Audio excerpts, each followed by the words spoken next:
name is Indy, and today I'm here with another Top 5 Wednesday. And this week's theme is characters you would not want to trade places with. As you all know, we all think about characters and places we would love to be in, especially in romantic situations. I'm always like, why is that not me? But today we're talking about characters we don't want to be, because some characters have the hardest lives in books, and it's just nah. Nobody wants to be them. That just is a horrible time for those characters. Just to let you know, if you want to join the group on Goodreads, I will link it down below so you can find out the topics. If you want to do Top 5 Wednesday videos yourself, the group will be down below for you. So I have picked 5 books. It was a little difficult, but some were just like, I don't know which characters I don't want to be, but I think I've given you a good range of characters. Some of these I will talk mild spoilery details, but I will warn you ahead of time if I'm going to be saying anything. But most of these are pretty stock standard. You know how the story goes, so I don't think it'll be too much of an issue. The first one is a classic, and I'm not really sure if I have thought of it the right way, but I definitely know a character I don't want to be, and that is from the Harry Potter series. I don't want to be Moaning Myrtle. Are you joking? Who wants to be Moaning Myrtle? She's such a sad character. She's that girl that died 50 years ago, or more than that now, in the girls' bathroom via the basilisk, and then now she haunts the bathroom. I'm not sure if that is her personal choice to haunt the girls' bathroom, but no, I would hate that. It's like the worst way to die. You don't finish school, you die in a bathroom, and then you're set to like live the rest of your life there at the bathroom haunting other people. It just seems like a bit of a miserable existence, and I thank my lucky stars that I'm not Moaning Myrtle. Although I like the idea of being a ghost and you still get to kind of stick around. I feel like it's a really sad, lonely life, and as such we don't see too much of Moaning Myrtle. Another character, which is also a bit of classic these days, is Katniss Everdeen in the Hunger Games trilogy by Suzanne Collins. Nah.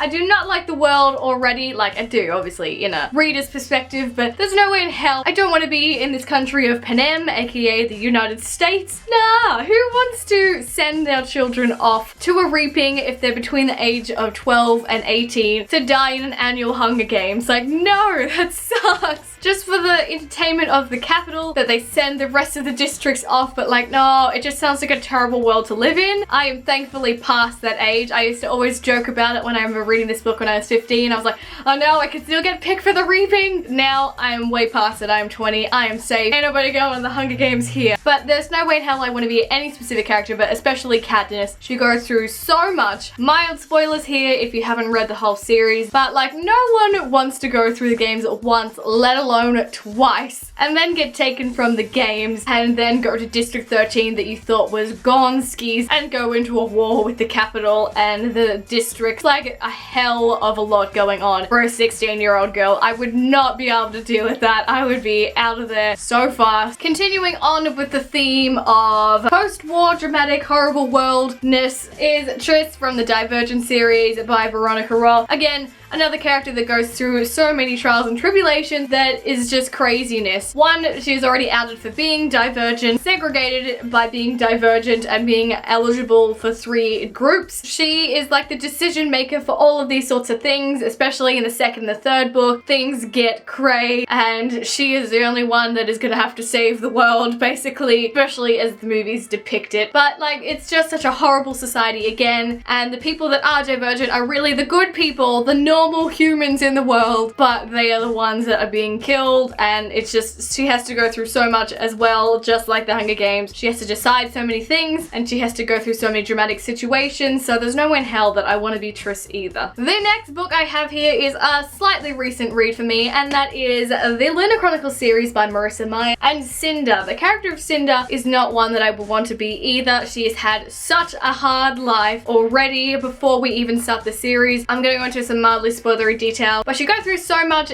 finding that she is half cyborg because, you know, her Lavana had burned her to smithereens when she was younger and she was brought to Earth, and then we find out that she is like Princess Celine, the lost princess of Luna, and like she just doesn't know who to trust anymore. She is this princess who has to take back the kingdom. she has such a hard time with the relation between Earth and Luna, and finding out that she is Luna, and you know, people don't like her because of that fact, because of the explosive disease that we know of that has been riddling Earth for a very long time, and it's Luna based, and there is just so much drama between the two worlds. She meets people along the way, but you know, there is nothing easy in her life and throughout this book series, and it's just crazy, and I do not want to be her because it just must be so hard again to make decisions and just be torn between what she knows and what she doesn't. It would just be so confusing. And the last one I have today is one that was a bit conflicting, but at the same time not really, and that is Claire from the Outlander series by Diana Gabaldon. Now this is such an epic series, and there is Jamie Fraser to consider. Being taken back in time 200 years to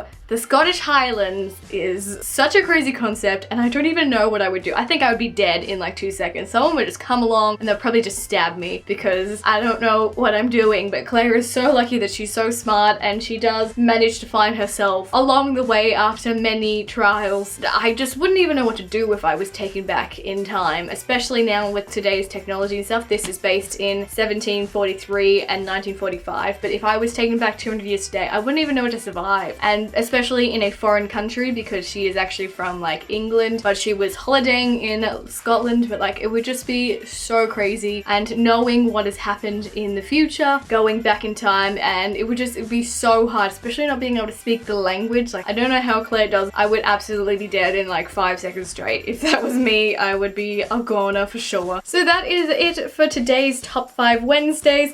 I feel like again I chose like a negative one to talk about, but these are just some characters in books that I definitely would not want to be because of the hard decisions and lives they have to live, and it makes me especially grateful for the life that I have. And thank you to you guys for watching, because I feel like it's just a moment I need to take to appreciate everything that I have, especially reading about these fictional characters and their crazy lives. So that's it for today. Thank you so much for watching, and I will see you in my next video. Bye!